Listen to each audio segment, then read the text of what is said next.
In this guide, I'm going to show you how you can join a Discord server here in Mini War on Roblox. Before we do get into this guide, make sure to like the video and subscribe to the channel with all notifications on. It really does help the channel and it lets us know that you want more content like this. We'd greatly appreciate it. And if at any point throughout this guide you had any questions, just ask them down in the comment section below and we could help you out further. I'm going to be doing my best to reply to every single comment down there.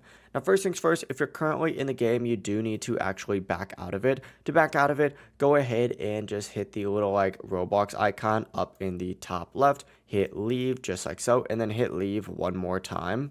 After you go ahead and do that, scroll down a little bit, and what you're looking for is the social section. It's going to look like a little Discord icon.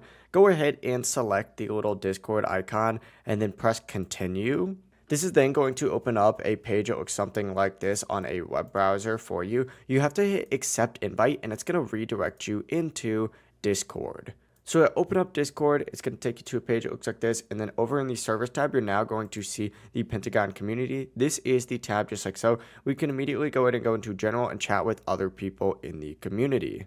But yeah, that's going to be the full process right here. If you guys had any questions, ask them down in the comment section below and we could help you out further. I'm going to be doing my best to reply to every single comment down there. Before you do leave this guide though, make sure to like the video and subscribe to the channel with all notifications on. It really does help us out and it lets us know that you want more content. Have a great rest of your day though. Peace.